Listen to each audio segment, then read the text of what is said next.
Chers frères et sœurs, je vous salue dans le Seigneur. Que sa paix et sa grâce soient votre partage.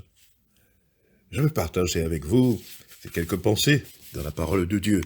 Et pour cela, nous allons commencer par Romains chapitre 15, verset 1, où l'apôtre dit « Nous qui sommes forts, nous devons supporter les faiblesses de ceux qui ne le sont pas, et ne pas nous complaire en nous-mêmes.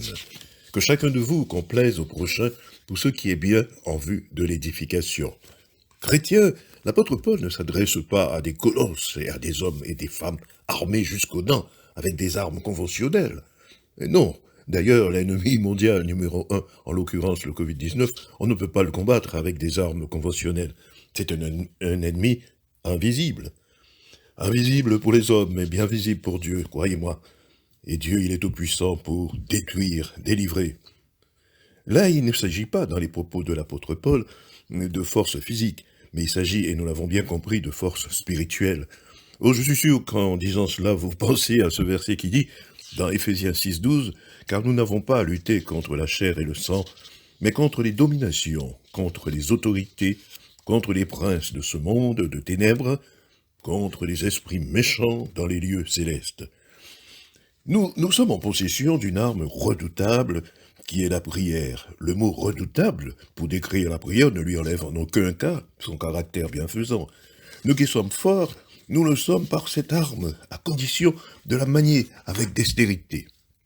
Prenez en compte le fait que l'apôtre Paul, après avoir énuméré les armes spirituelles qui constituent l'équipement de tout chrétien engagé, au verset 13, au verset 17 de Éphésiens chapitre 6, il termine avec cette phrase.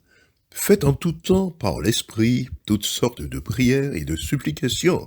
Veillez à cela avec une entière persévérance et priez pour tous les saints. » Dans le verset qui suit, là, nous lisons dans Philippiens 4,13, il dit « Je puis tout par celui qui me fortifie. » Dans la version parole vivante, le même verset, « Je peux tout dans la communion de celui qui est la source de ma force. » Et enfin, version parole de vie, « Je suis capable de tout cela grâce au Christ qui me rend fort. » L'apôtre Paul dit, « Nous qui sommes forts, certains pourraient s'exclure eux-mêmes du groupe des élites en se disant, « Oh, je ne me considère pas comme étant fort. » Oh, bien-aimés, pas de fausse modestie.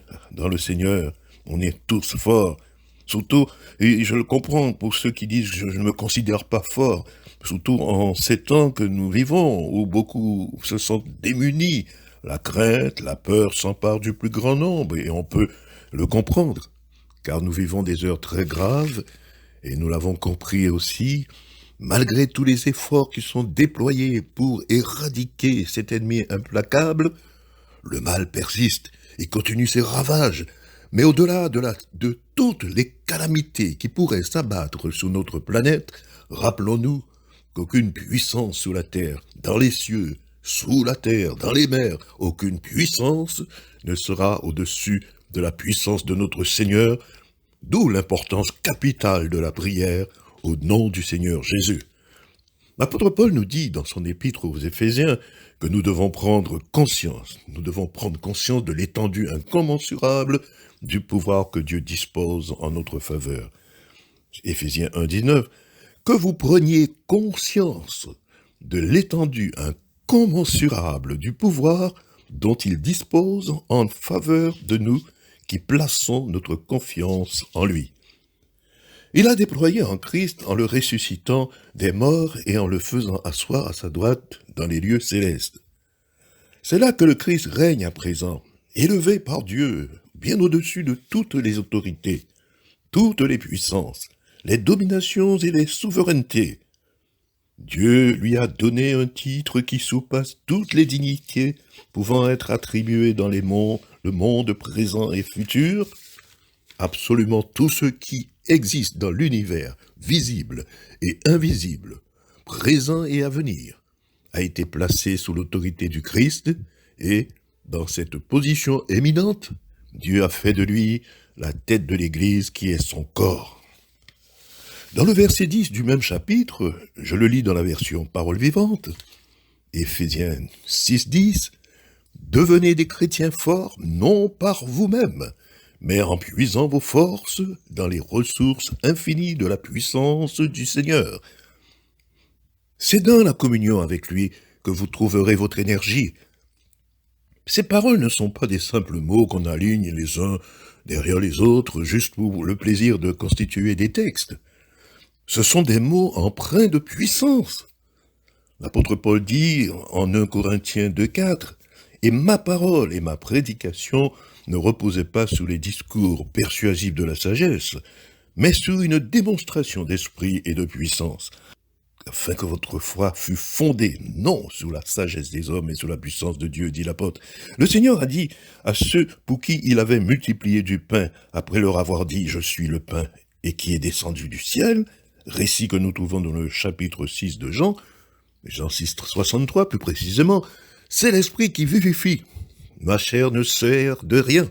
Les paroles que je vous ai dites sont esprit et vie. Elles sont esprit et vie, les paroles du Seigneur. Elles sont revigorantes.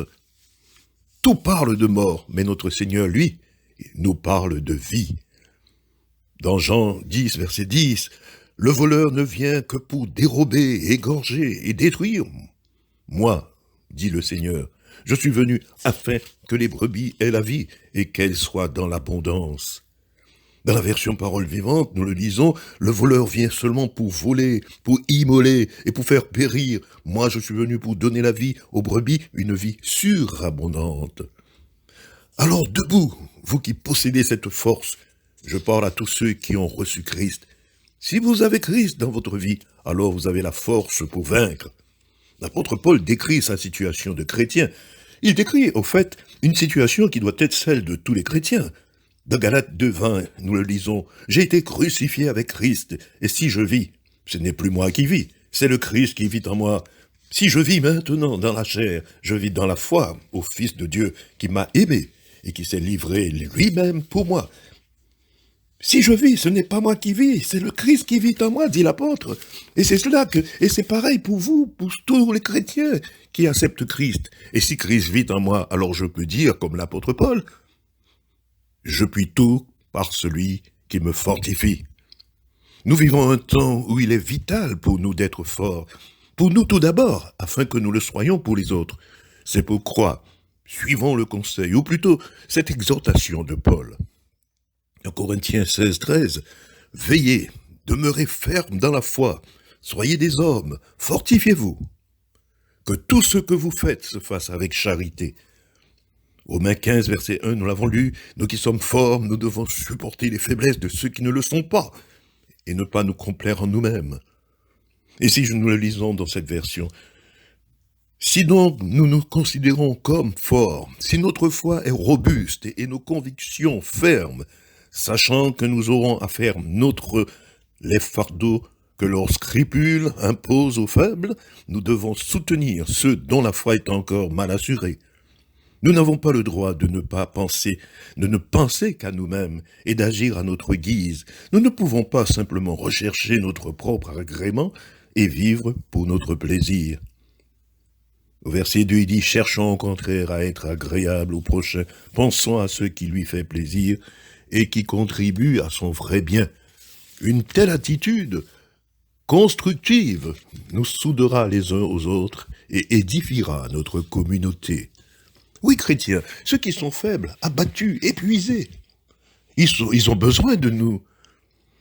Ceux qui pleurent, qui sont sans espoir, ceux qui sont endeuillés, nous devons être là, debout, pour leur présenter celui qui est l'espérance pour tous les hommes. Il est l'espérance pour tous les hommes, notre Seigneur Jésus-Christ. Tout s'effondre, mais lui, il reste debout. Il est inébranlable. Nous lisons dans le livre d'Ésaïe ces paroles que nous devons prendre à notre compte. Fortifiez-vous, fortifiez les mains languissantes et affermissez les genoux qui chancellent. Dites à ceux qui ont le cœur troublé, prenez courage, ne craignez point, voici votre Dieu, la vengeance viendra, la rétribution de Dieu, il viendra lui-même et vous sauvera.